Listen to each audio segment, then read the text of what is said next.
I'm my brother's keeper. I'm my sister's guide. Standing here together with nothing left to hide. We lift each other up when the world feels torn apart. We're keepers of the flame. We're the healers of the heart.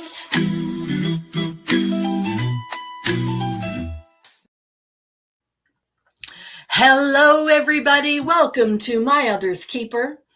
We have the lovely, talented, and excellent moderator.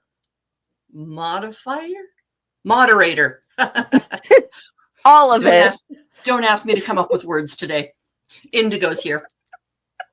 So this is fun. This is very fun. Yes. The title says, with part 2 of LGBTQ2S plus. The plus is for the entire rest of the alphabet that isn't included in that big mouthful. In Canada, what we normally say is LGBTQIA2S plus. So it's a very long, inclusive, attempting list.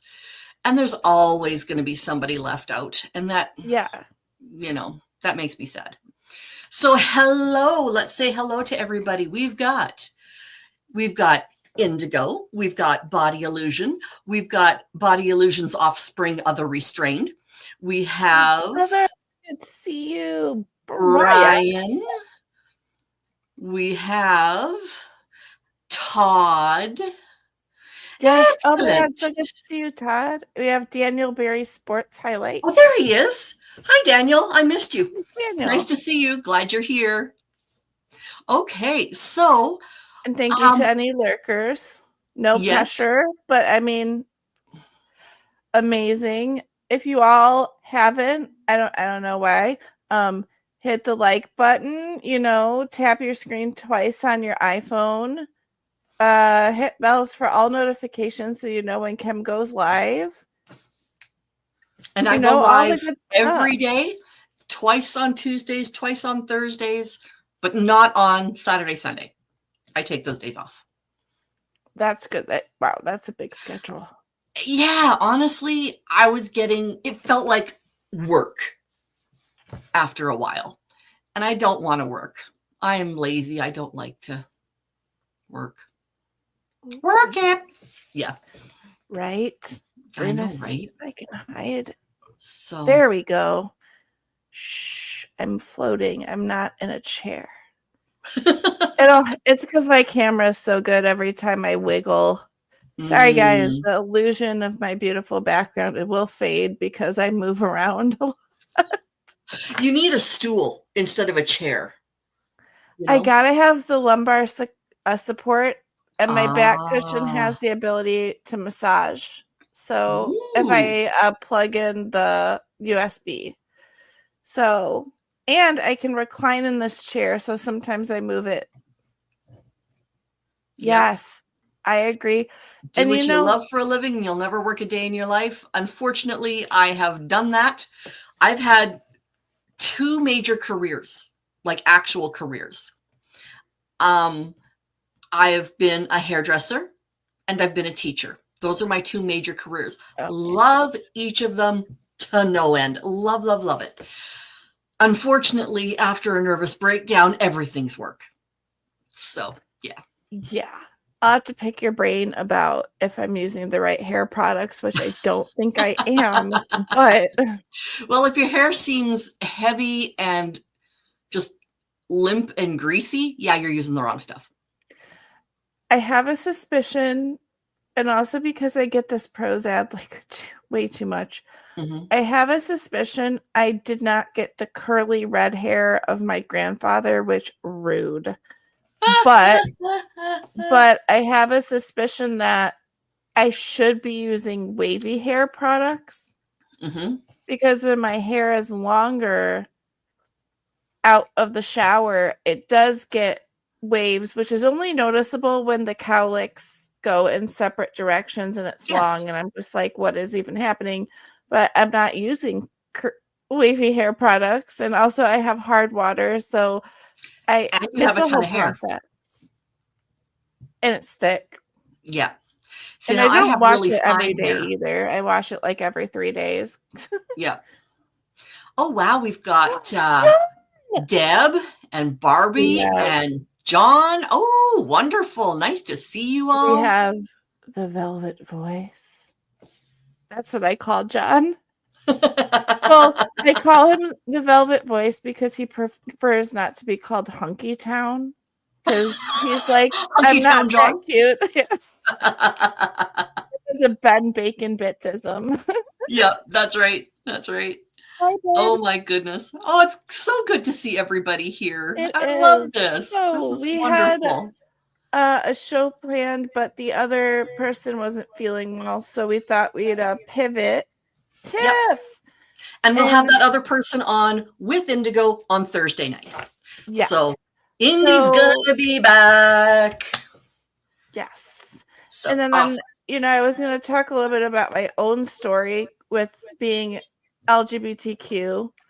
And then I don't know if you guys have questions, just throw them in the chat. I'm pretty much an open book about it. If any of you have your own experience in the queer community. Now, keep in mind, I'm old. When I was like Indigo's age and younger, calling somebody queer was a slap in the face. No, it was horrible. a slur. It was a terrible slur. So was the F slur, which I still never use. I don't. Well, I've used it once or twice, but only in a really close relationship. A cigarette, know. Yeah, not a bundle of sticks. Yeah. That's the thing too that's interesting is depending on your generation too, because even for my grandparents' generation, so 19 teens, my grandma would have been in her 30s in the 20s. So she would have been born in the late 1800s. I think so, because my mom is in her 80s now. I think I did the math right. So your mom would have been born not World War II. Yeah, well, She's a boomer. World War II. Yeah, or, I think 45. She's the end of the boomer era, and no, she's the beginning of the boomer era. I'm sorry, the beginning of the boomer era, because the history of how dangerous it was.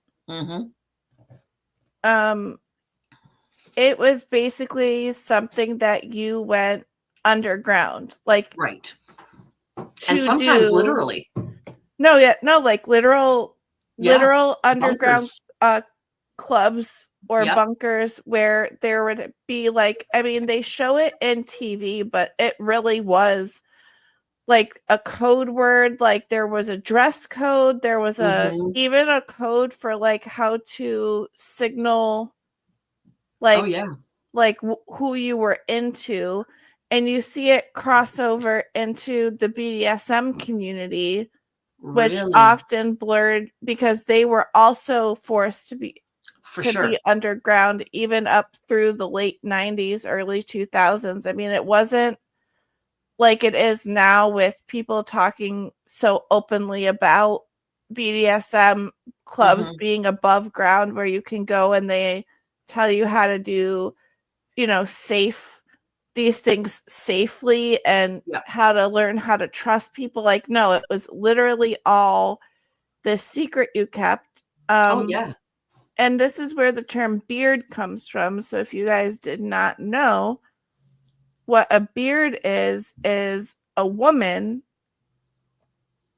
A lot of times gay men would get married, have a wife and kids, and same vice versa for women. They would marry a guy and have kids, but they weren't straight. And so you had this dynamic of, to everybody in the public eye, you act like a boyfriend and girlfriend. Fully knowing that, well, in cases where the trust was there, obviously. And then, you go your separate ways out wherever and you go see your boyfriend. But to the public, you're dating a woman. That's where the term so the woman in this case would be the beard for the man, Yes. right? Because she's disguising who they really are. Right. Um, Friend of Dorothy, I've definitely heard of that one. yeah. Flagging from the leather community. Okay. Yes. So, because a lot of times what the propaganda would do, and trigger warning, do not look this stuff up if you are not prepared for you can't hold, you need to know the history, but you can't hold everybody ruthlessly accountable from back then for buying into the propaganda. But there were these ads too that put additional pressure on people that were like, these people aren't like sane. Like they're untrustworthy. Like if Yep. they found out that this is why, okay, quick pivot to modern times where things are getting dicey again. Yes. This is why it's so scary right now that they're pushing these ideals, because people will, and I'm just going to be blunt about it, lose their jobs, leading to homelessness, and they're not physically safe. Like Right. there are situations where beating, stomping. Matthew Shepard. Yep. Tied to a fence post with barbed wire. Brandon Tina, who the movie Yes.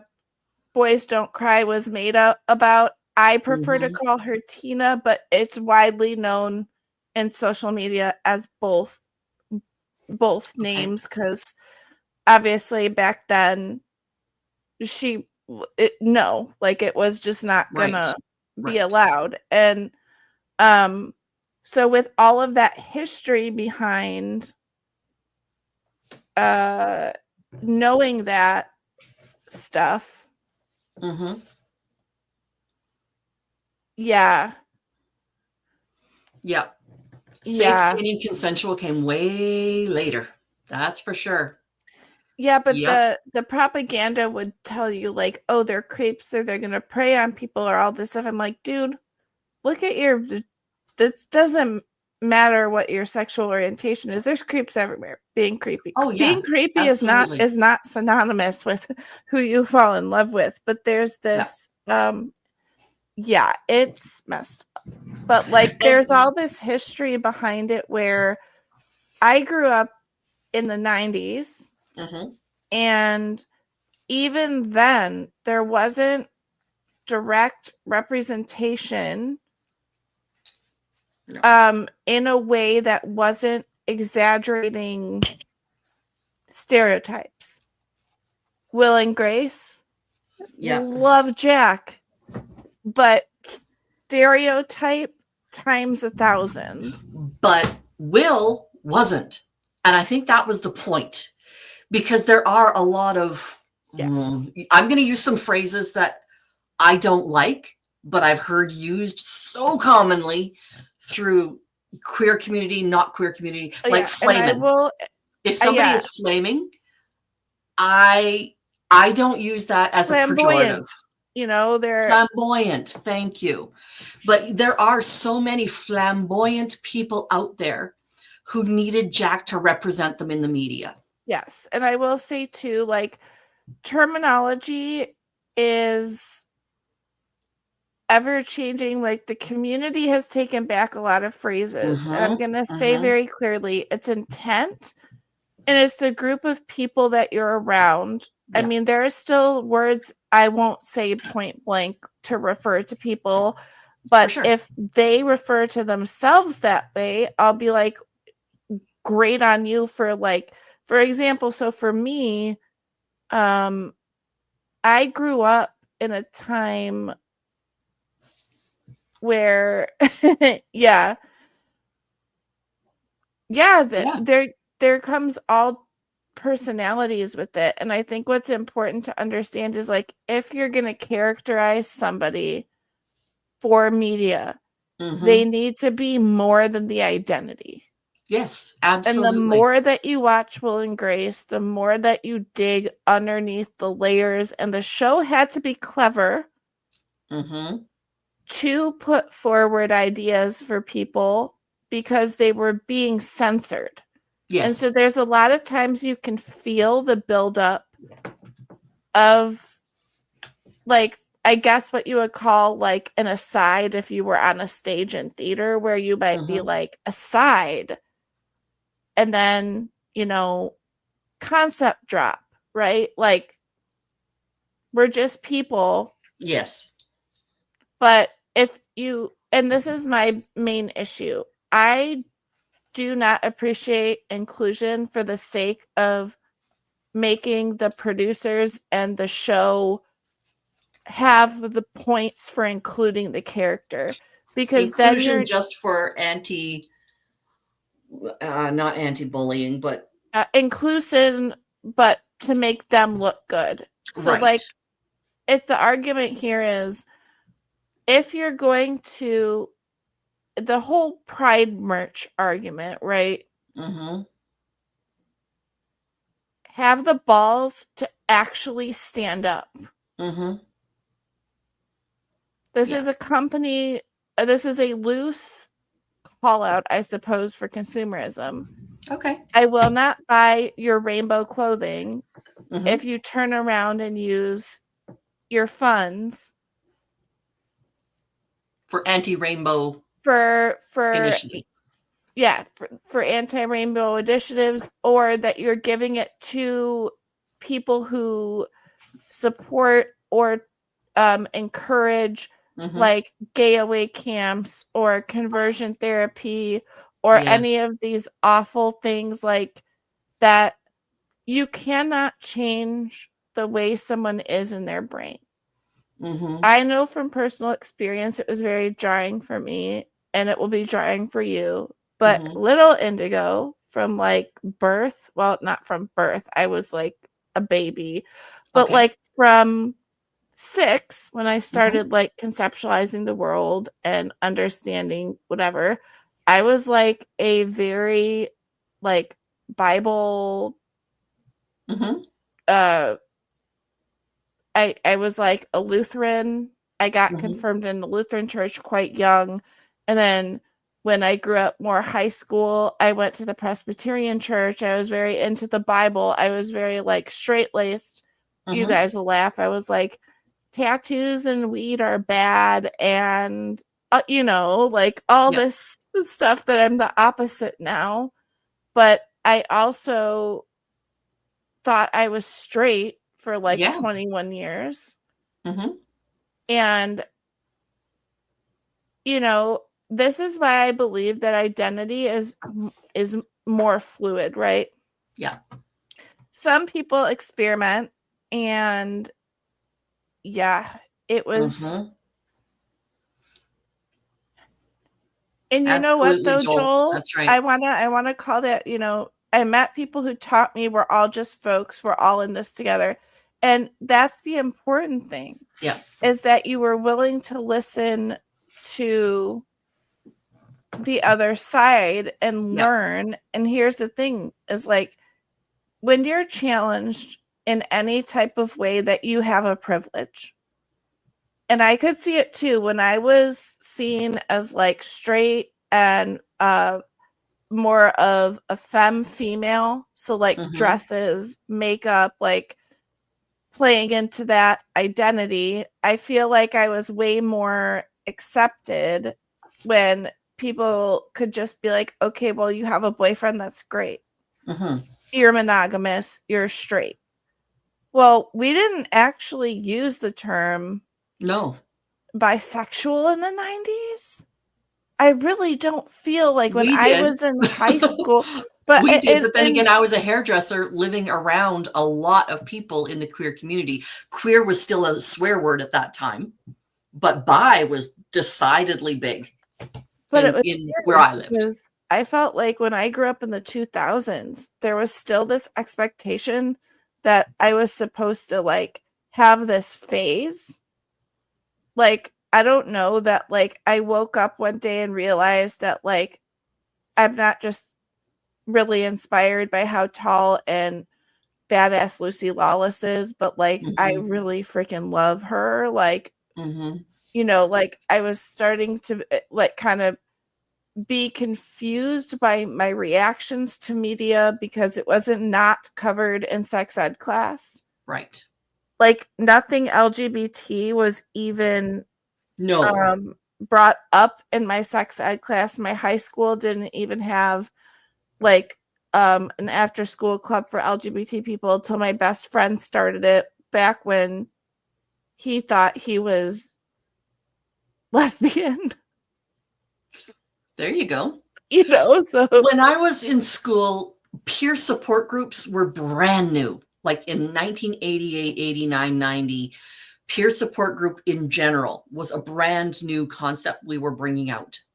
I was one of the very first peer support people in my school.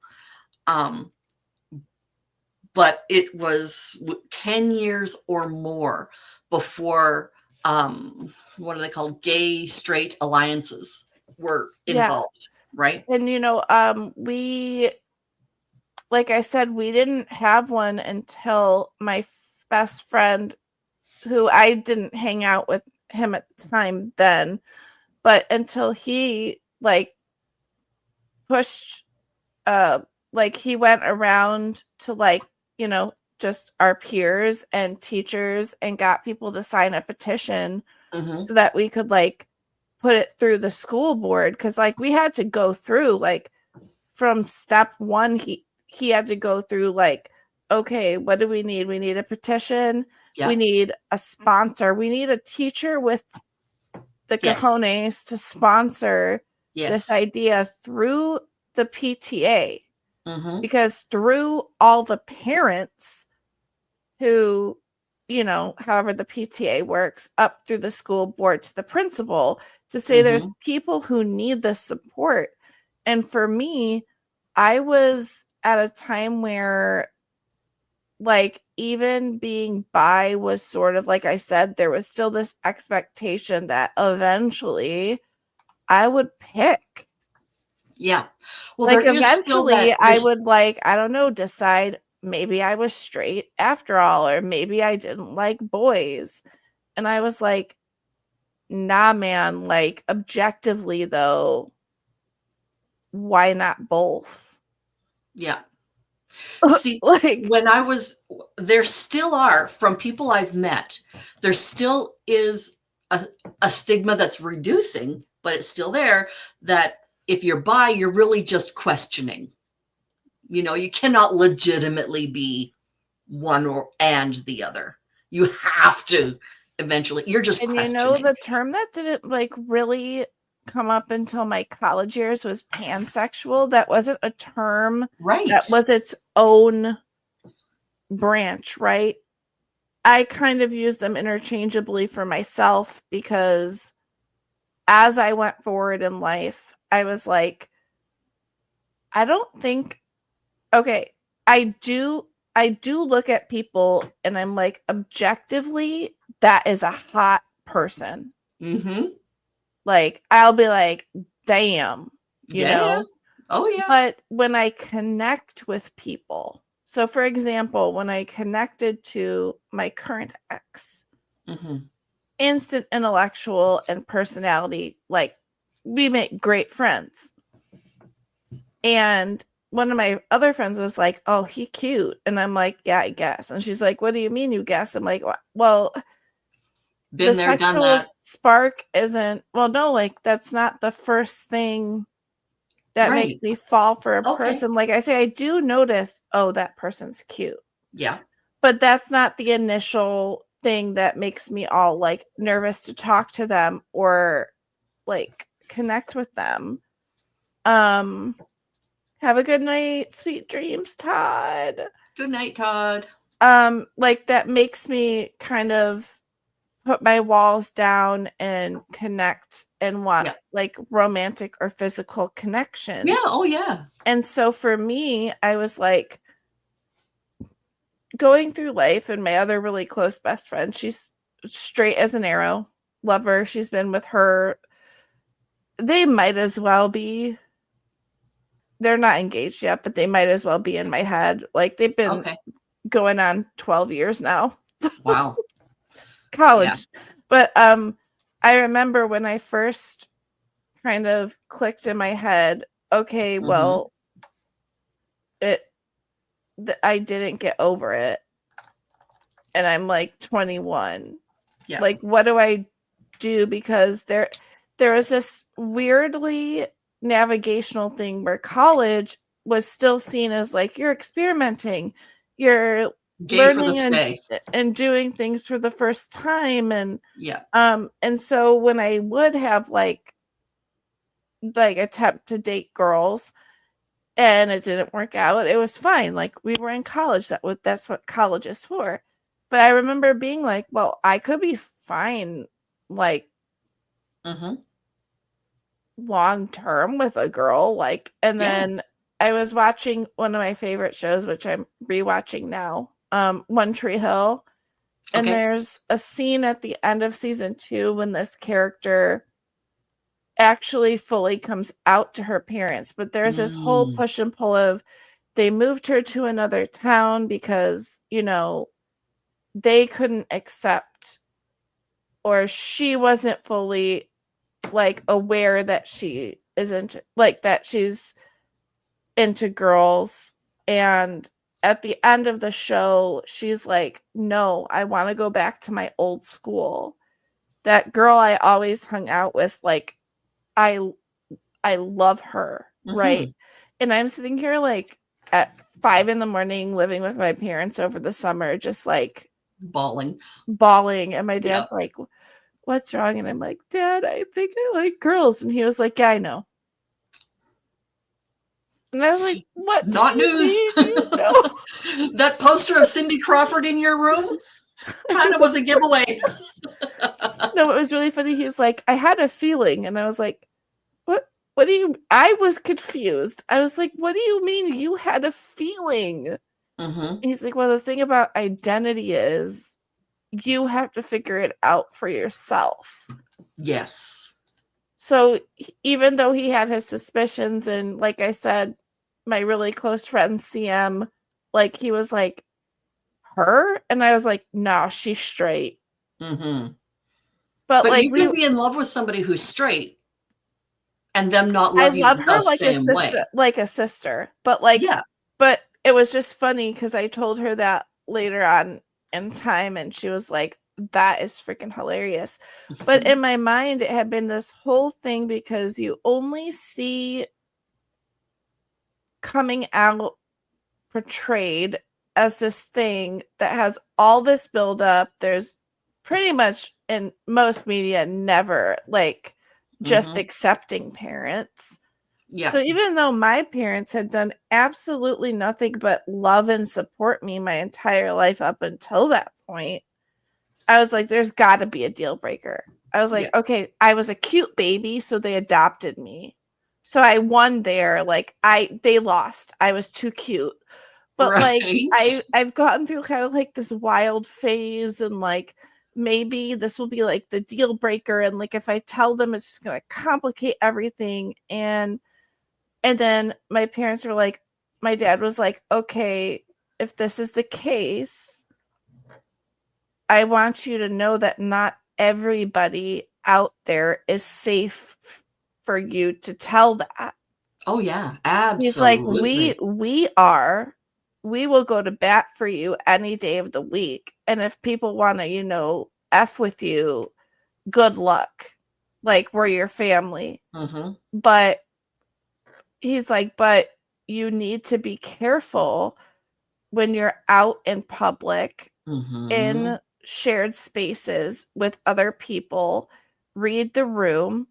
If it's not safe to introduce your girlfriend as your girlfriend in a specific context. And this is the important thing that I don't think a lot of people in straight relationship. Okay, I will caveat, I don't have a not blunt way to say this. The closest straight experience I could think of to the level of stress is when you're in a biracial relationship. Yes. No, that's exactly what I was thinking. Or Where economic differences. or economic, yeah. Economic differences can be huge in certain communities. And especially for like that aspect of like physically, like physical safeness Mm-hmm. and being so highly mentally aware of your surroundings. Mm-hmm. And so to go from being perceived and seen in a way that was accepted to now in my mind having to grapple with the reality of, okay, we're safe in the context of our friends in school. I had other way more flamboyant friends. Like, that's the best word to describe it. Or I would say way more physically LGBTQ friends. Like, Yeah. that their physicality was very obvious to people, right? Yeah. And I really thought about it. I was like, I can't ever be happy hiding how I feel about someone. Oh yeah, same. But I also won't put myself and someone I care about at risk. For sure. And that's the thing. As long as you and that person know ahead of time, if it's not safe, I'm not going to claim our relationship and force it. You know who you are. I know who I am. We know or who for we are. example, like, And I'm going to protect you in this situation. or even like two situations I had in my personal life in my 20s. One was my sister's in-laws. Super, super, super conservative. And I dated a girl, and we're still friends, for like 2.5 years. But I would never, I point blank told her, I'm like, you don't want to be put in a situation with these people. No. Like, not because of the background personal reasons, but like I have not come out to them ever because my family would take my side. Like, it would be a very clear, like, you could be judgmental of how my sister raises her kids with your son, but if you make my life hell because of my girlfriend, the very clear line is, we out. Yeah. My sister's still married to your son, but there's that means nothing. There's no more family, like, That's family right. stuff. And so I told her, I'm like, I still feel quite shitty. Like, you're important to me, and I have to keep you away from my sister's, the parents of my sister's kids, like my sister's grandparents. Yeah. Or my work situation. Like, I worked for a company where I was set to like get a really good promotion, and eventually I was like, I am sick of lying about why I'm not bringing my partner to like the open family Christmas. work parties. Yeah. Because I wasn't out there, and I had to really confront in my 20s, like, how can I be happy taking money over hiding a huge part of my life? Absolutely. Your integrity, like, that's part of who it is. Or Tiff says poly. I'm also poly. So that was the thing I discovered in college, polyamory. See, for me, poly would be very difficult. It could be that I'm just too insecure to have my man go with somebody else and expect them to come back to me. It's okay that you're monogamous. Like, well, that's the thing, is it's something that you in your relationship need to know this. ahead of time. It's not like I should no. I have a very good friend I went to hair school with 100 years ago. I look great for 100, look crap for my age. But I went to school with him 100 years ago. He married a lady, and they are now in a polyamorous relationship with a couple they live with as well. She has extra girlfriends and boyfriends. He has extra girlfriends. Like it's just a large Yeah, but it's like a you said, like large I think, community of love in their lives, and they're okay with how that works out. Me, less so. and I would say that's okay. Like, but you're open, and I would say the challenge I post to anyone when you ask someone, well, how did you know you're this? Exactly. I'm like, I lived the other way and it didn't work. Like it didn't feel natural to me. Mm-hmm. But I will say to people, it's okay to question, like, especially with the generational thing we mentioned earlier, right? Mm-hmm. It's okay to sit down and be like, huh, what is this concept? Could I vibe with being curious? Like, am I straight? Like, that's what floors people who come at me like so aggressively about who I am as a person, is I just look them in the face and I'm like, well, full offense, how do you know that you're straight? Yeah. Were you ever given the emotional room to even consider another option? And if you did and you considered and you're like, nah, man, I'm a one person, good on you. But the fact is, people are curious. And I feel like we need to foster that curiosity. And when you find you've built rapport and trust with someone, won't name them, but they know who they are. I recently had a couple friends in the last few years just start asking me tons of questions. Like, well, what made you question yourself, Indigo? And I was like, well, in college, well, it started with a boy, right? I fell in love for the very first time in college with a guy. I date basic white boys. I can't even use basic names as code names. Bob.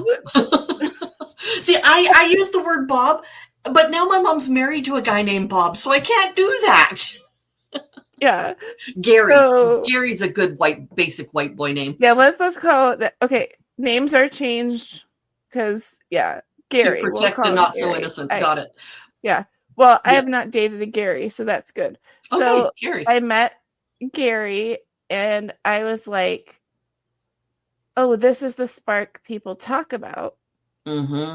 Right? And even looking back now, I'm like, no, that was falling in love. I will preface, there are people I've fallen in puppy love with. Right. Where infatuation. I was infatuated with one beautiful redhead for most of my high school years.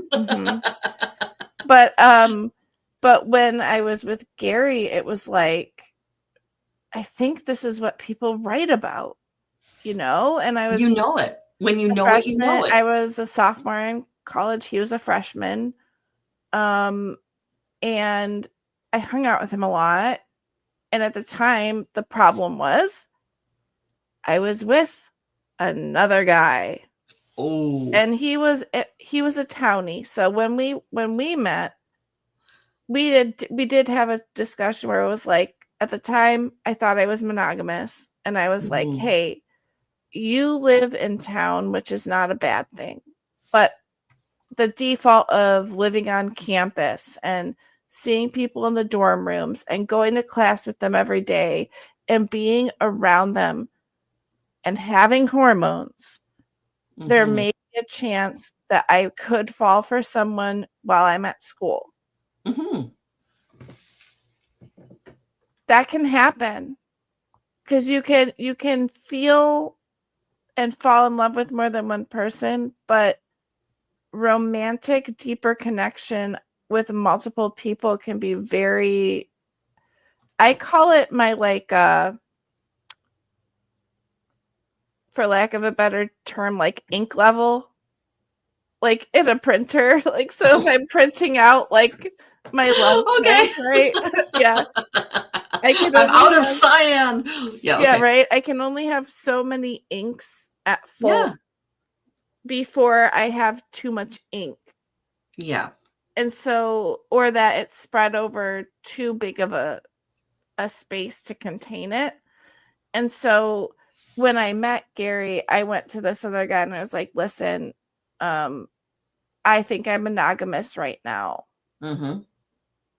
I met another person and like we need to break up because it's not fair to you. Right. And he was like, this really sucks, but like, thank you for your honesty. Yep. And then when I was with Gary, I got confused because his best friend, Larry, which names are changed. Yep. I was like, oh no, this is confusing. So not only was I starting to realize I liked girls, but Right. on top of the liking girls, I was also like, I thought love was a 1-to-1 ratio, and I'm bad at math. Like 1 + 1 does not equal 3.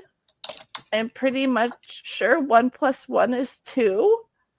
And so Mhm. then I started realizing, could there be not just that Indigo isn't straight, but also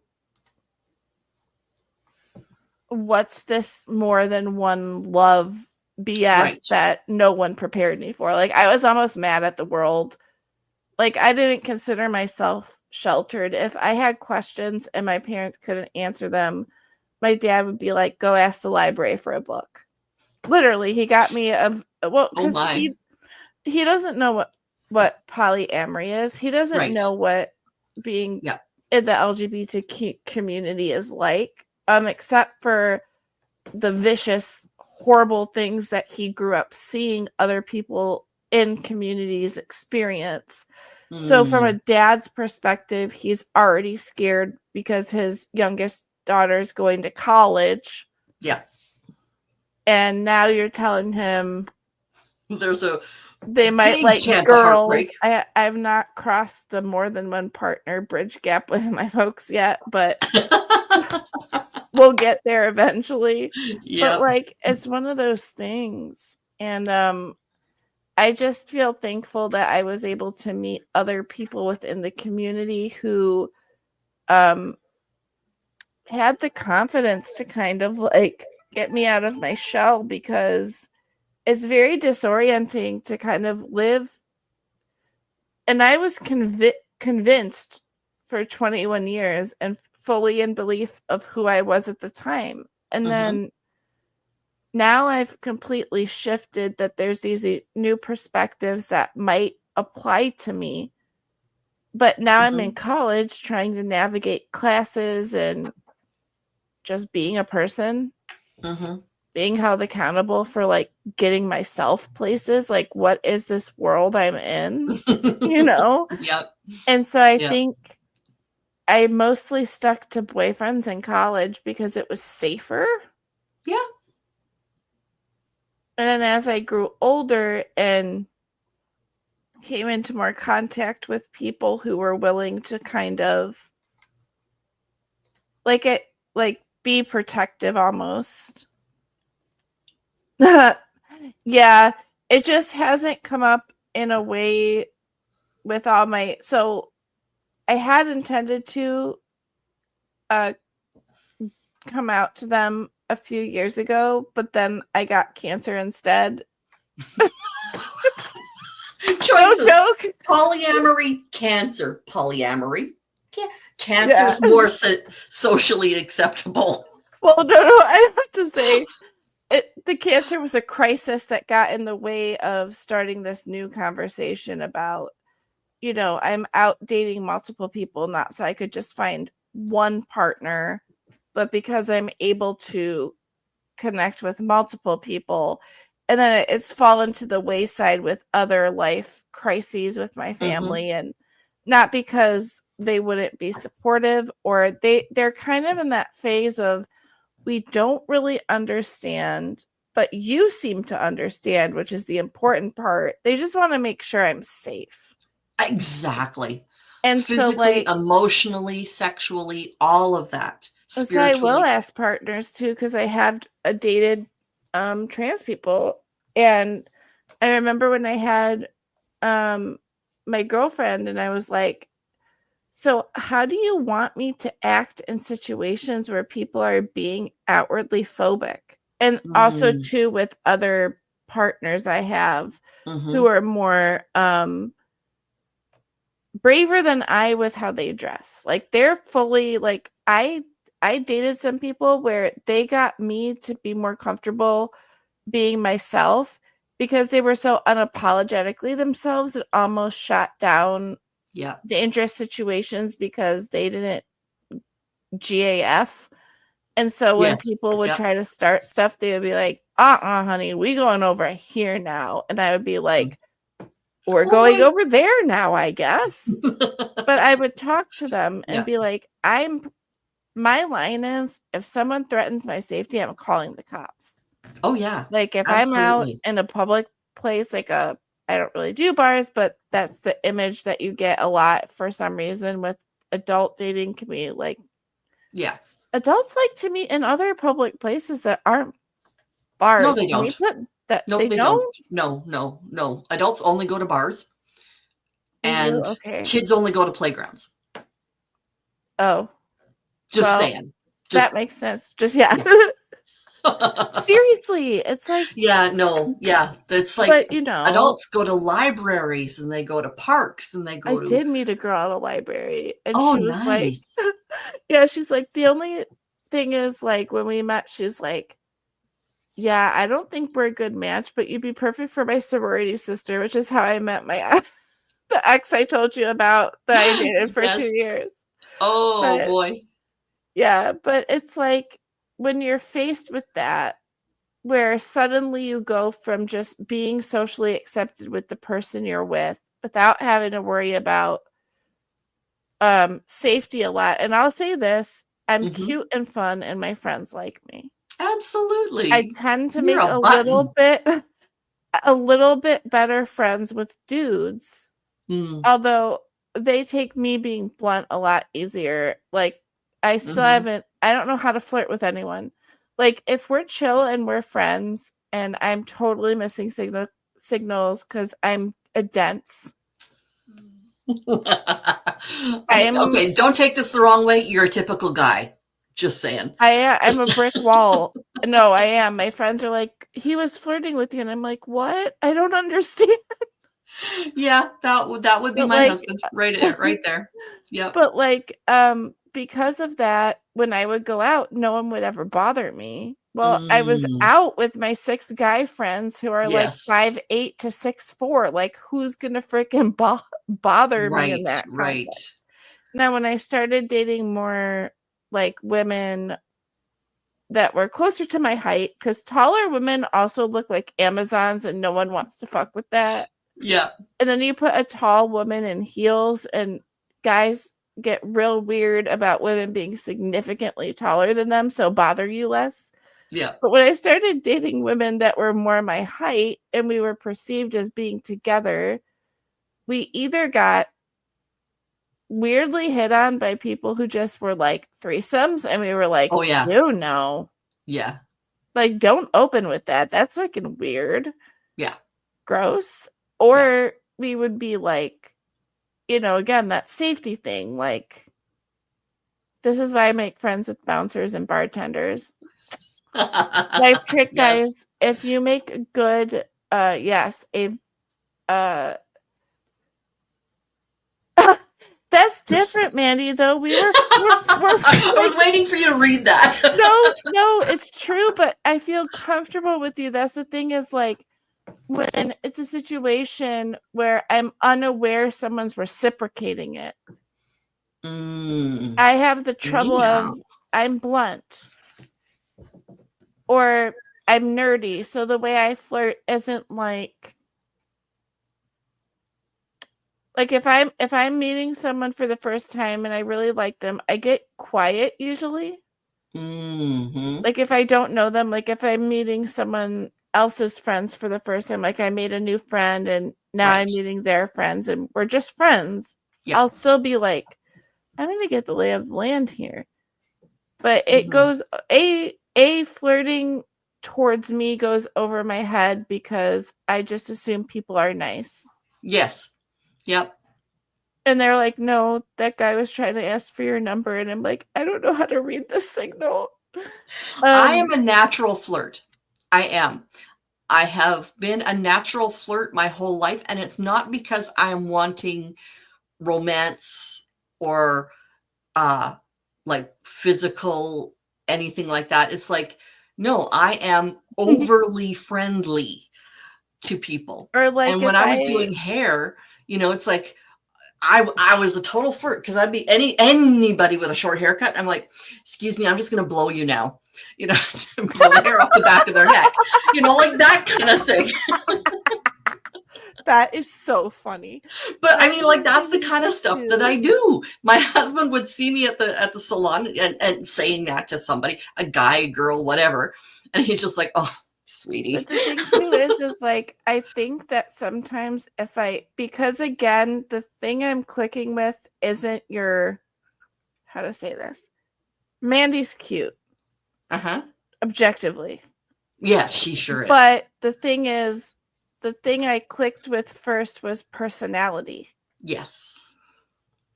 So they have an amazing personality. How to say this? I'm like not the person who clicks with your like I hate using the stupid like subjective scales, but like you know how someone's like, damn, that girl's a 9. I'm like, sure, but that like the physical appearance isn't what I vibe with. It's the energy, it's the personality. Precisely. And sometimes for me, when I realize someone likes me back on my own, I suddenly am like, I can't talk right now. I gotta go. And they're like, what happened? We were vibing. And I'm like, I don't know pickles. Like I just I'm out of mustard. It's funny because if I have a crush on somebody and don't think they have a crush on me back, I can almost keep vibing. But I feel like it's a little bit of a trauma response in that if they vibe back and we can actually click.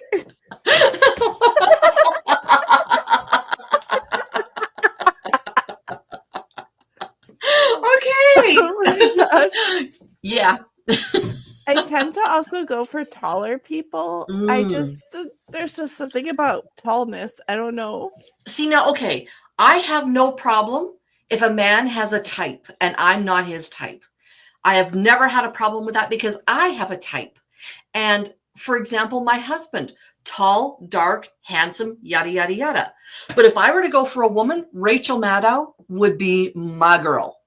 Oh, wow. She is the female, my husband. And that is the look that I really enjoy, that long, lean look. And I have no problem with people liking a long, lean girl because there's enough people out there who like the shapely, round, soft curves, right? And I am not going to sit there and say everybody has to be into my type of person or into me or whatever. Yeah, and you know what? Because I'm the type of person who, again, I don't mean to sound mean to anyone. Oh, feel free to be mean. I bluntly cannot date dumb people. Yeah, Like, no, you're right. I just need some Intellectual stimulation. Yeah, even if that is like someone being like, okay, so would you rather take Samwise Gamgee or Aragorn on a deserted island that you're stranded on? And I'm like, that is a very difficult question. Yeah. But it stimulates my brain. Like, we don't have to talk about like serious stuff all the time. Right. But just being right. able to have, because I know that if I can be silly and we can have nerdy conversations, that we could have serious ones. And being chronically ill also. Well, I'm out. Sorry. No, You're Lucy, not you are not stupid. out. You are not a dumb redhead. You have a lot more going for you. Oh, honey. Yeah. Humor. Why do If you have as You're much funny. humor as what Yes. Lucy has, you cannot be dumb. I'm sorry. It takes intelligence to have a good sense of humor, to make people laugh. And I'll You have to be able caveat, to get like, into that, right? yeah, or just like And if apparently I'm yelling because my husband has come into the room. Hi, honey. we got excited. But that's the other thing, is like when you're confronted with having to think about, like, is it safe to be open with the person I care about? Oh, Like, sorry. You continue. I need to help my husband find a laptop. okay. Ooh, I'm by myself. Do you have any questions, guys? Right? He is, because he can cook, and like Sam Gamgee, he could scavenge. Like, he knows his vegetables. And you can trust him. Right? Frodo is so lucky he had Sam in the end. Like, I don't think he would have survived Mount Doom. Oh my gosh, I don't know. I was born this way, I guess.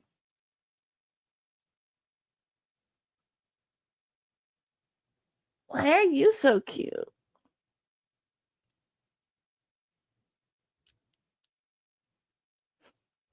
Mandy and I are having a "Why are you so cute" off. Oh no, you're muted. There we go. I said other restrained loves second breakfast. All right. He does. You know what? I wish. Okay, there was this guy in New Zealand, I want to say, where he got married, and then his wife was like, as long as I get my dream bathroom, I will live in a hobbit hole with you. So he built like a modern day hobbit house with indoor plumbing. Oh, I would so live there. Right? I know. Actually, like, living in hills is so much better for temperature, like Is it controlling ever? temperature. Yep. Like, I look a little red right now because we've been having ping-ponging temperatures, and so we had our heat on because it dropped to like 30 degrees last night, but then today it went to like 70. And I just turned everything off because I was like, I'm on the second floor, so it's going to get really hot in here till our landlord turns on the aircon. It's getting hot in here, but keep on all your clothes. Yeah. Yeah, this is not an 18 R-rated stream. No, that's right. Well, I mean, we're all 18 Okay, so plus. it's currently 17 Celsius here. And let's see, if I do that, it means it is 62 degrees Fahrenheit here. Oh, that's beautiful. I'm hoping we get more consistently warm weather. I'm over being cold. Yeah.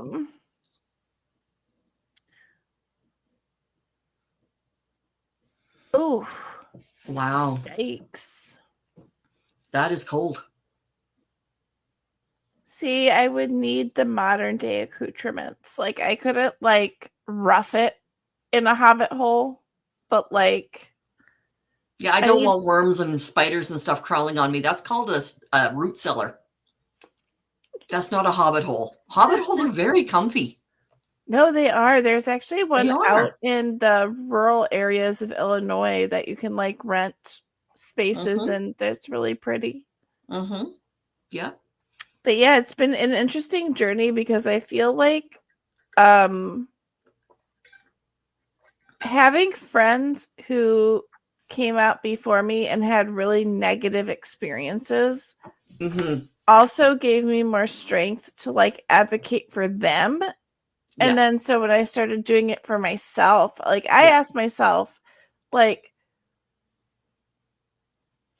well, if the place you get hired where you love your job Mm-hmm. is willing to not keep you for because in the 1920s you're a woman and got married. Yeah. Wrong place, right? So Yeah. what do I stand to lose? I mean, I would have still worked at that company for the time I worked for the company. I still have it on my resume. Like, Mm-hmm. it's not like in the grand scheme of my life up to this point, it wasn't like if I had, taken her to the work parties. But Mm-hmm. it's that level of, I think the pressure to me is it's one thing to invite work friends out that you trust or maybe that you have friendships Mm-hmm. with outside of work to meet the person. Yeah. But I feel like it's a whole nother level to like bring them around Absolutely. when there's people who are going to be and Jerks. are like not Yeah. cool. Yeah. And to me, it's like if somebody, even in a straight relationship, if my friend meets someone and I get a bad read on them, I'll still be civil Oh yeah. because I know from my personal experience when I was in love with somebody, You don't nobody see could it. nobody could hit me over the head hard That's enough with right. a neon sign to make me stop trying until it became obvious to me that Yeah. I should walk away. And so I would tell my friends, here's my honest opinion once, but the day you call me, I'm bringing the pint of ice cream and we're crying. Yeah. Like there's, Yeah. but to have that dynamic always around, like coming out is not a one-time thing. It's Can't a imagine it would be because there's so many it's instances. There's so much it's a lifetime. circumstances, right? It's a lifetime thing. It's where do we want to look for jobs? Mm-hmm. If I so I had like kind of pushed back against with my mom and dad a little bit because I was like, Mm-hmm. yeah, I mean, in my 20s when I wasn't in long-term serious relationships with some of my girlfriends, kind of Mm-hmm. having the attitude of like, well, we don't have to meet like every single person you date because true that a lot didn't work out along the way. Mm-hmm. But if this person becomes so important to me that eventually they meet my sister and my sister's kids and my Mm-hmm. parents and I meet their family, but then they never meet my sister's in-laws, like this Mm. is the thing that you have to spiral out. If there's people in your life where it's safest to go no contact with them Yep. because there is no way that any amount of education or like I don't need to defend Yeah. any of this to anyone. We're not That's right. hurting unless they are a big face jerk and are hurting you, in which case Yeah. no. But we're not hurting anyone. No. We're Hi, just Aria.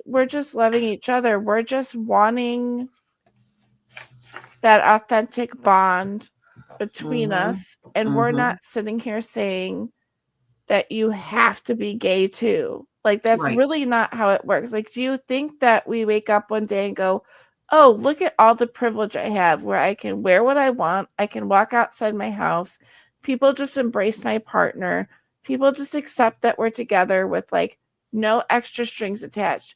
Why would we choose to wake up one day and Yeah. be like, let's bring on all of this stressful Mm-hmm. heartache and and pain and Mm-hmm. danger, like because again not everybody out there is Safe. safe. Yeah. Yeah. And sometimes physically, emotionally, all kinds of safe. Or think about it, why do people who have non-traditional families. Mm-hmm. Okay, interracial, adopted, Mm-hmm. they adopted kids, co-parenting, but you're not together anymore. Like you Mm-hmm. broke up, but you still give Absolutely. your Good partner is parenting. still involved with the kids, still helps them, is still listed as a guardian that the school can call, etc. Why Absolutely. do people not within that dynamic feel the need to make it about how uncomfortable they are? Yes. It has Yep. nothing to do with them. If they're in a situation where they're bringing the discomfort into my life or into my situation, I'll say, excuse me, no. But if I am going into their situation, I am not going to try to make them uncomfortable because I am going into theirs, right? It's like Yeah, going to a but what country, I you don't mean is insist on like, your own laws. why You do you have they, their laws. yeah, like why do they care so much Yeah. about how people raise their own kids? Or like I said, unless you know somebody, Mm-hmm. you don't know the why of the decisions they've made. Exactly. Yeah. And it doesn't affect you. Like, okay, so you don't, I guess, agree with Billy having two dads, but hey, one of them's your kid's baseball coach and you don't seem to have a problem with that. But there are some people who would, and they wouldn't have their child in that baseball team. And, Well, yeah, that's what I mean. But it's you like, know, why, like, put all this pressure on you to lose out on yeah. opportunities? Yes. Absolutely. Yeah. No, I think life is too short here on earth to discriminate Oh, yeah, against yeah. groups of people. Or judge. Like, another Yeah. thing people judge a lot is like, oh, um, how can people who lose a partner like go and date someone else? Mm-hmm. I'm like, so what? We're supposed to be in polyamorous or monogamous relationships, and then death parts us and we're never allowed to love again?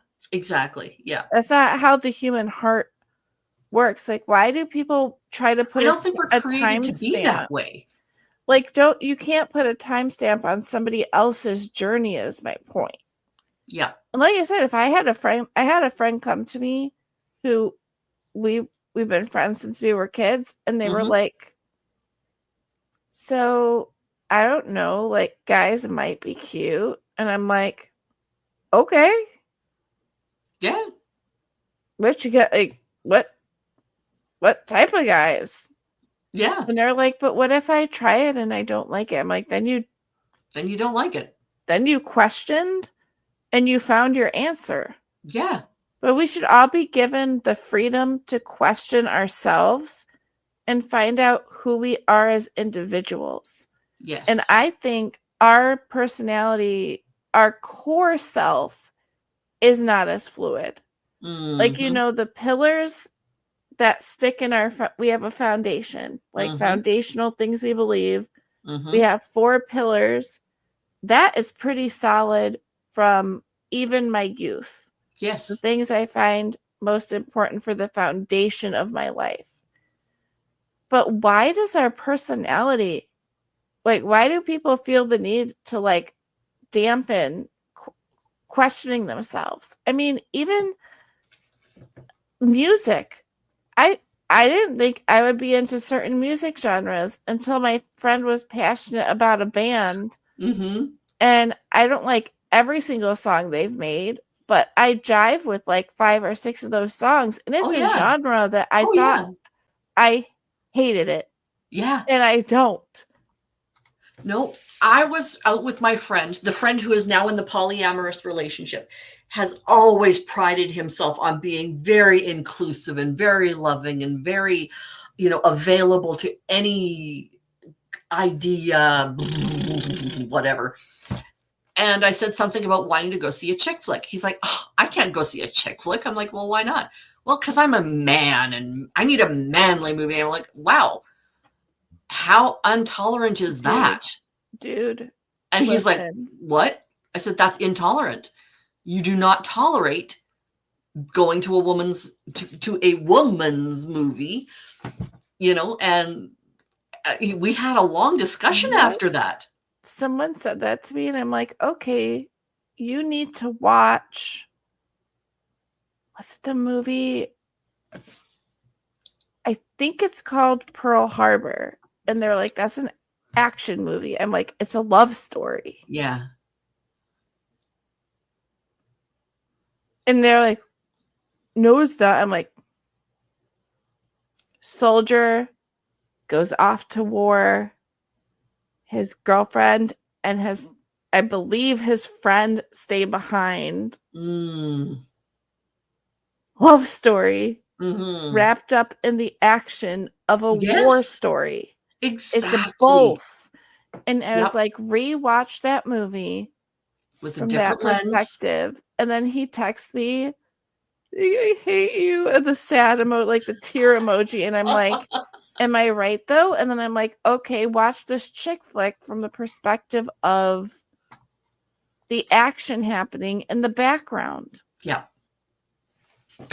The Notebook is a good movie. It's not. I don't like any movie that makes me cry. That is my thing. If it makes me cry, I don't want to see it. I've cried enough in my life, reality. I don't need non-reality to make me cry too. Yeah, I am not one of these people who finds it cathartic. That's fair. I was going to say not all the time, but sometimes I do need that a little kick in the butt where I'm like, I know this movie will make me really feel, and I can just like see, but I can feel without blubbering, right? I just hate. A lot of times they are so manipulative to get you into that feeling. Marie Racicott snuck into the chat. Hi, Marie. I see you. Hello. Her Majesty Facebook mom. Yep. But it's that thing too, right? Like, even pointing things out in media to people can plant the seed, like, listen,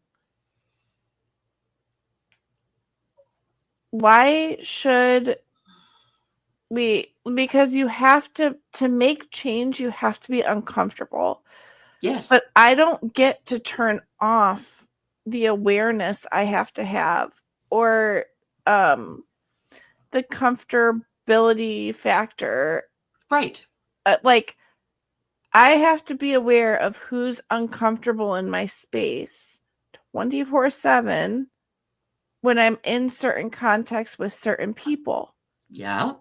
And I've started telling my friends, the responsibility that you have is to keep yourself safe. Number one. Number two, if somebody is like, I had a situation where I stuck up for my friend in a situation where this guy was just being a turd at my friend. Like, when you merge friend groups, so I've said before, I met my core group of like forever friends.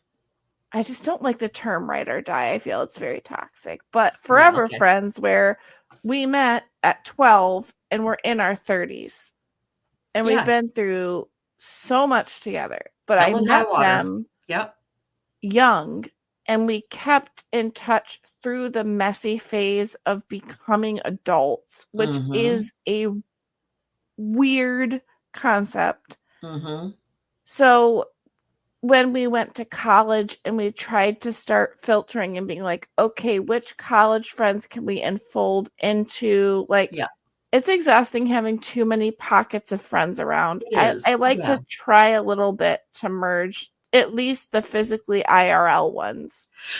Yes. Yeah.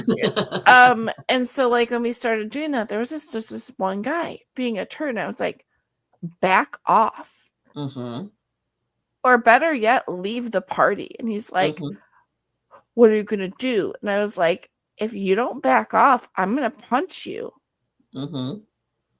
and ask you to leave again. And he's like, sure you are. He kept harassing my friend, so I gave him a right hook to the face. I was like, leave my friend alone and leave this party, because you're intentionally now making it uncomfortable for everyone. Yeah. And he challenged me. I'm not a violent person, but this guy was just like, he would not stop. How drunk was he? No. I'm not saying it's an excuse, but it happens No. too much. Yeah. So no, he wasn't past a limit with it. It was Okay. like this. It was just his character. Douchey character. And I was like, you are missing an opportunity to get to know some great people, because I guarantee you, if you make them choose, it ain't going to be, it's not going to be you. And we try to be nice, and we try to be like, hey man, drop it. Like, literally talk about anything else. Like, you're being rude. And it's like, now this was someone's backyard party where, you know, obviously my line in public is, hey, back off, or I know the bartenders. Like, one guy wouldn't back off me. He's like, sure you do. And I was like, you know what? The bar looks kind of busy.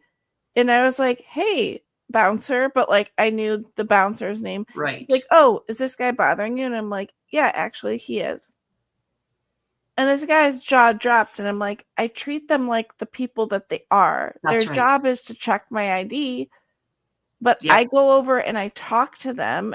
And I'm like, hey, me and my pals are coming tonight. Like, we don't want to be bothered. Could you help? Or like, you know, bartenders will occasionally just give people water when they've really overdone it type deal. Like, one guy wouldn't leave me alone, so I threw water in his face because I wasn't going to waste my gin and tonic. Yeah. But I was like, he was super drunk, and I was like, listen, guy, I said no like 3 times. Like, yeah.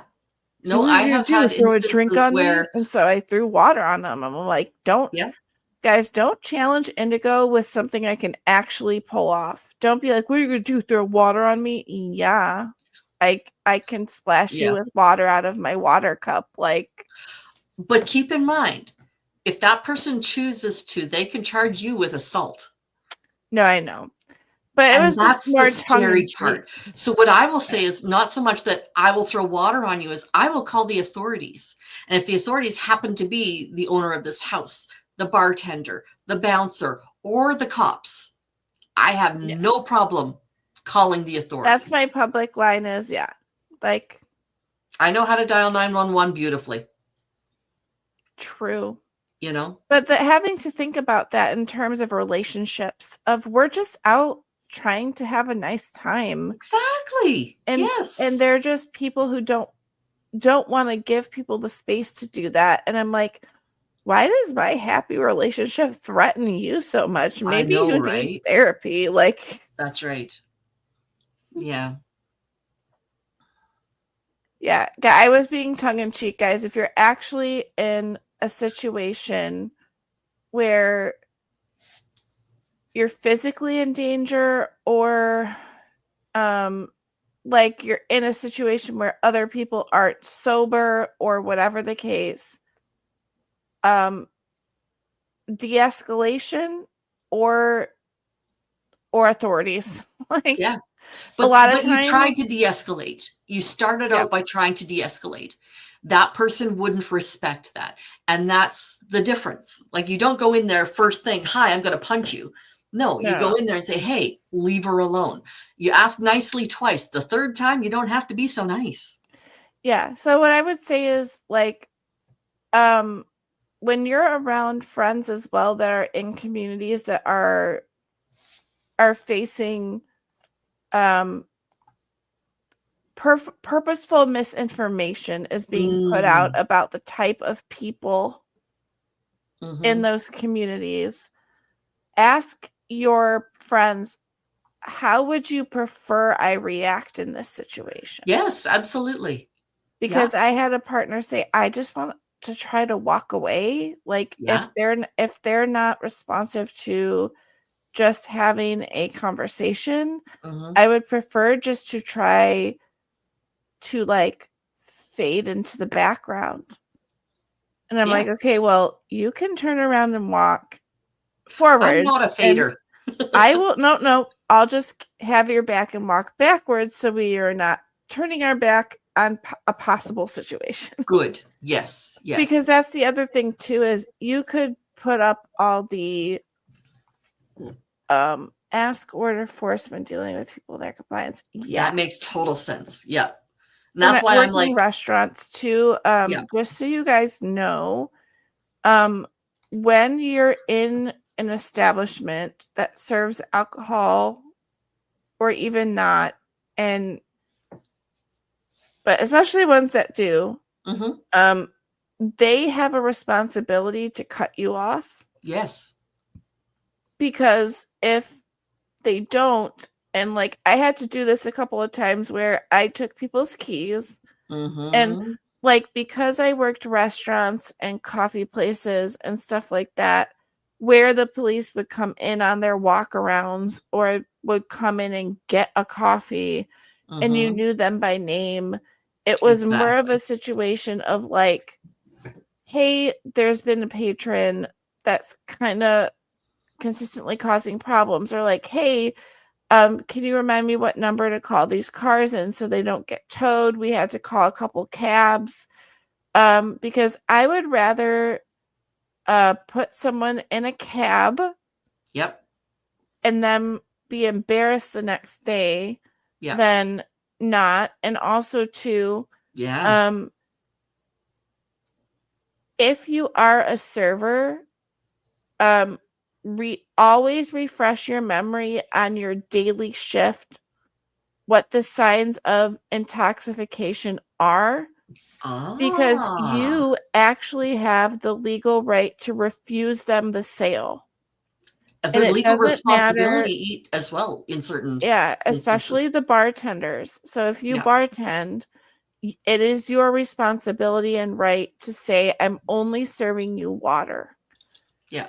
Because that is your, I guess, in that scenario, your force Yeah. is I refuse to keep serving you. You're already over the limit. Absolutely. It keeps you safe. It keeps The establishment safe. It keeps everybody safe. liability on the customer. So if that customer goes like, fine, then I'm going to a different bar, and they Feel go free. and they keep drinking and they leave that bar and they get in a car accident, it's now Hmm. on them and that other bar. And bar fines, if and there are people that will hold the establishment accountable. So you have Yep. safety rules there as well. And you do get training, but unfortunately, and I've come across this as well, a lot of people who immigrate, uh, the easiest jobs to get are food service and bartending. Hmm. So unless they have English speaking, knowledgeable staff around them to kind of Hmm. like remind them what the Yeah. rules are, there could be like cultural or language Oh yeah. barriers Oh that yeah. make that situation a bit more difficult for them to remember. But I just say refresh your memory, um, because there are signs that intoxication can be happening way earlier than by the time they're slurring. Absolutely. And No. especially with, unsafe people out Hmm. there who slip things in people's drinks and stuff. Oh yeah.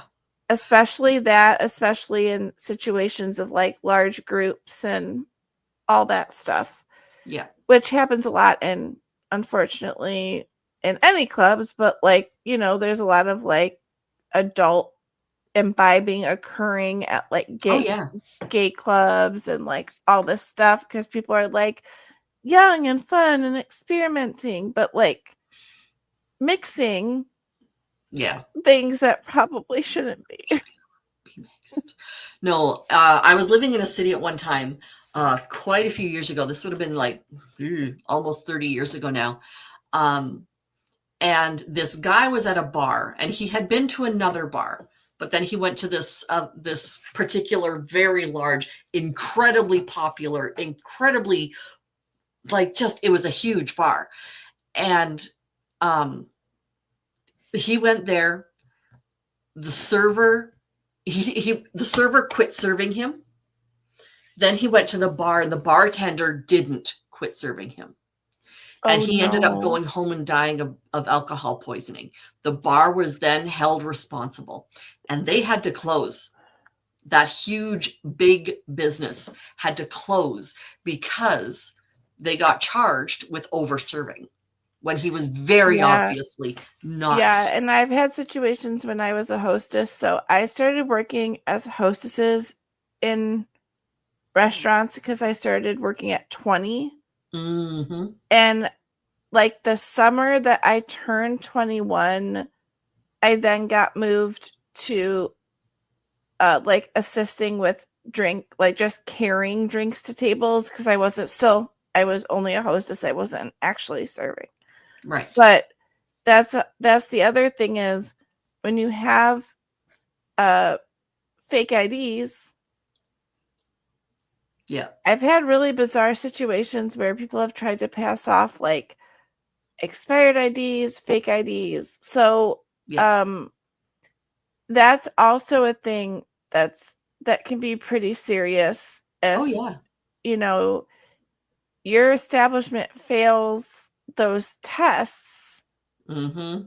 and you just served like a minor. You see it more actually with older college kids going Mm-hmm. in to buy beer for younger kids who are outside, That's right. Yeah. but also it's kind of that feeling of like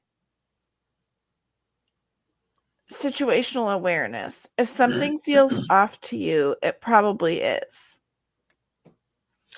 Mandy, Straws. where do you get these test strips, straws, things like that? There was a group of kids at UCLA, I think, or MIT, one of them, and they had created a nail polish you could put and just swizzle in your drink, and it would test for like 3 different rape drugs. And just it would simply change color. So if you took your finger out and it was a different color, don't lick your finger off, you know? So, yeah. So you can find safe straws on Amazon or through Okay. Bionix. It's a brand.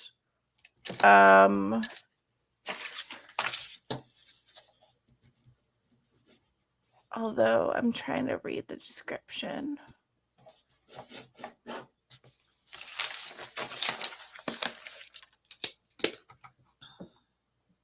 Aria says Amazon. Yep. Yeah, Amazon. But there's nail polish, there's straws, there's strips, there's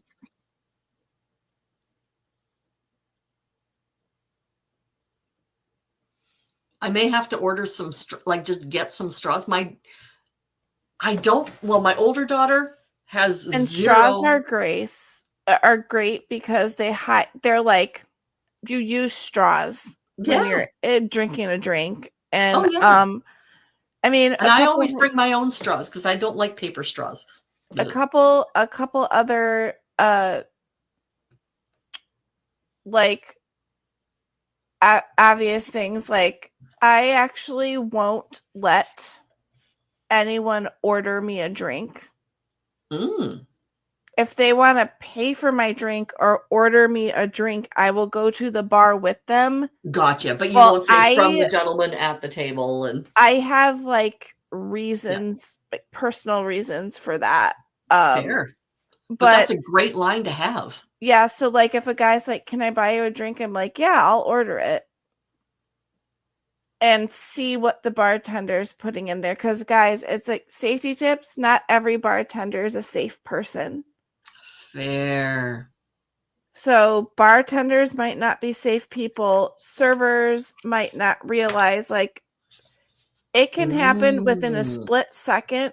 If somebody's targeted you or someone in your group, they could just bump the server, drop it in, and the server wouldn't even know. Yes, that's right. So that, always, it sounds paranoid, but I Yeah. think it warranted. The nice thing about the straws or the nail polish is it people put nail polish on all the time. It's Oh, not yeah. going to be in their mind to look for you using it. And straws, people use straws. Yep. So it's not going to be like an out of place item that you wouldn't see in the situation. I would also say too, I don't let anybody watch my drink. Mm. If I it's a actually know a bar, girl who would take like sippy cups and say, "Here, fill my sippy cup." And then she'd put the lid on it. So if anybody wanted to put anything in it, they'd have to screw the lid off. well, Right? for me, I just take it to the bathroom. Like if I'm at a bar specifically, like if I'm Mhm. at a restaurant where it's like not that vibe, but like bars, concerts, whatever, Right. I'm like walking to the area where the drinks are served and Yes. watching them make it Mhm. because it's just safer that way. And Mhm. yeah. Oh wait, hang on. Smart straws.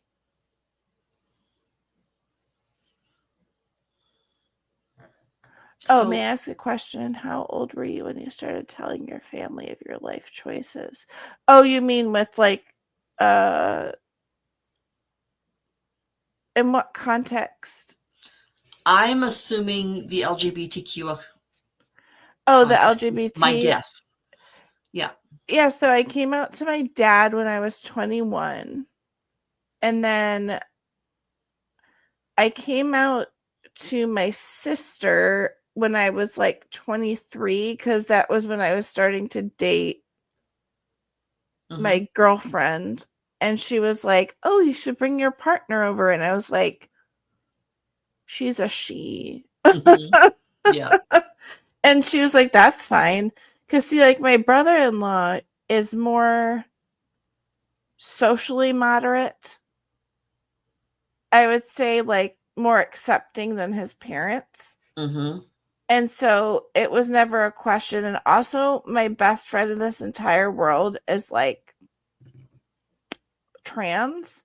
Mhm. And when his parents were turds, my parents Mhm. were like, "Oh, you're our son now." And he didn't know how to handle that. Like, even Right. now, when they got married, my parents sent them a card and was like, "Well, now your husband's part of the family, haha." And he was like, "I forgot that your parents like officially, unofficially adopted me."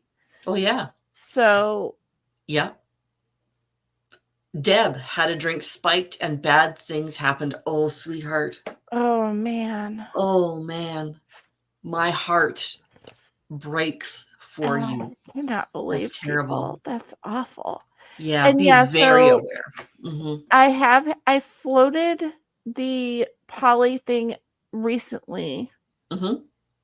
as kind of the that was one of my deal breakers from this relationship. And so when Mm. my parents were kind of like, "Hey, what wasn't working out?" And I was like, "Well, I wasn't giving him core things he needed, but also I can't be in a one-to-one relationship. Like, I fall in Mhm. love with more than one person at a time."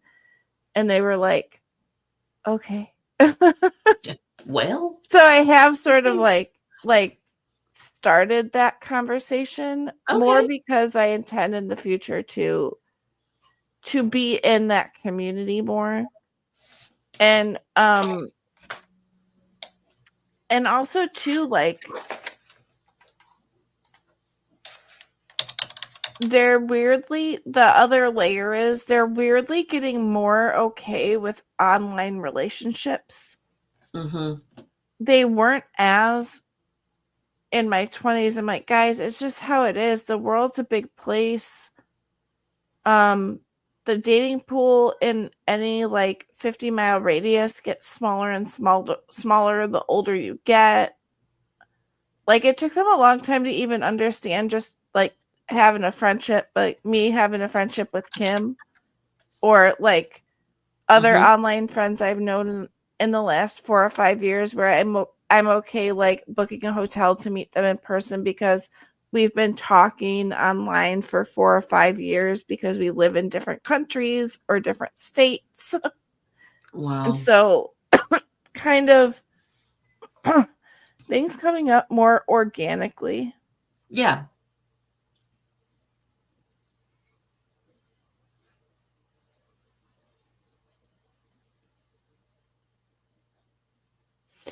Yeah, it's really what Other was saying too. Yes. Is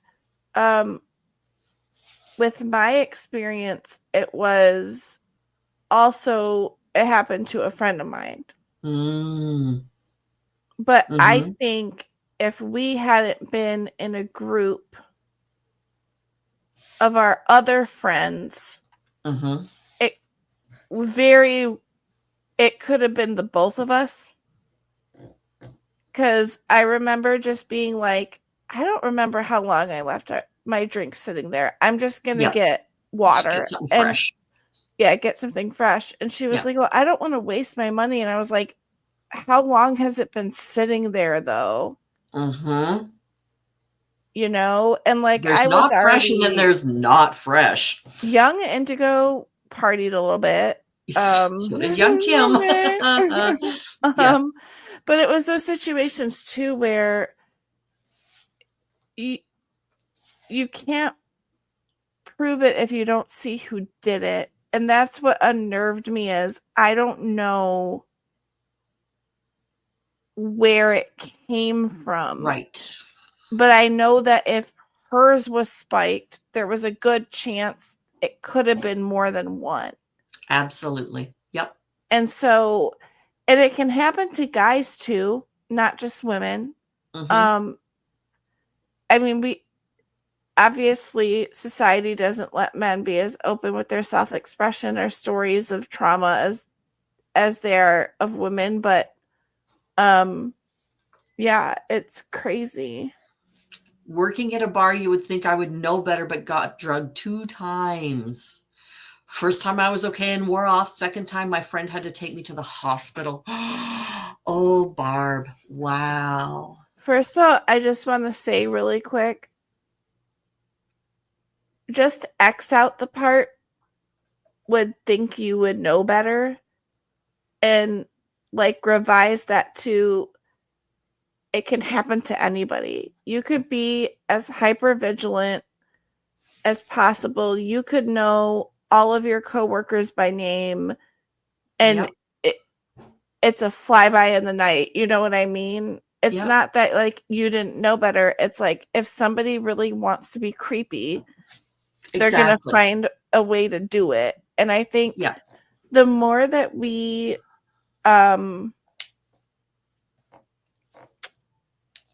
like bring awareness to this, and it happens a lot too, like I almost feel like people in the LGBT community or certain subsets of cultures get kind of brushed off when they try to bring things like this public, to be like, hey, this is wrong that like these specific groups of people are getting targeted like this. Oh yeah. They're like, oh, you're already in a dangerous situation, let's make it more dangerous. Yeah. Or like come on now, people. No. Or like, you know, when they're like, well, you're already in the club, like dancing and trying E, but still does not give anybody else. I should be able to walk in front of you completely naked and not get groped or graped. That is not permission. It is not an invitation. It is simply, right? Respect people's personal boundaries. And like, Absolutely. you know, it's so heartbreaking to hear like you see that happen to yourself, and like the other person who said Deb's story, like, Mm-hmm. Or Barb's. yeah, or Barb's, like, Yeah. you trust that there's certain people that should be safe. Yes. And when you're confronted in a real world way, either through your physicality and how you present yourself, or Mm-hmm. like somebody deciding, I guess, that like they're gonna do whatever they want, Yeah. it makes you kind of think like, well, like, is it really on like anybody else? Like, I should have been more careful. First of all, when you're a survivor of something done to you, Mm-hmm. it is not your fault. No. It's the fault of the person who did the thing. I played that Tia's consent video in my last show with Mac. Yes, I've seen that I video. love that video. Love it. So yeah, no, that's a great video. But do you know what? This is an important conversation and it needs to be continued. I do not have all night though. So what I'm going to suggest is this coming Thursday, Mandy is supposed to be on, and Indigo was going to come with her. Them. Yes, I as soon as I said that, I knew I was just. You're good. Anyway. No pressure. You're trying. We know you don't mean it in a bad way. But yes. So those two would like to talk about whatever you want to talk about. In particular, I think we could have a whole panel of people who are simply from this chat talking about how to be safe in public, how to be safe in social situations, how to be safe physically, emotionally, spiritually, coming out to your family. I would love to hear these people's conversations, right? Or even like, yes, Mandy is them. That's correct. How to be a correct ally. Yes, absolutely. Because I think a lot of people think that, oh, I just accept my friends, so I'm a good ally, but I don't stand up for them when people push their boundaries, or I don't speak out. And I'm not saying, okay, to backtrack a little, not everybody needs to go to rallies or even step up in physical situations. But I'm just saying that, again, if you feel uncomfortable when confronted with a fear or situation somebody you care about is bringing to you,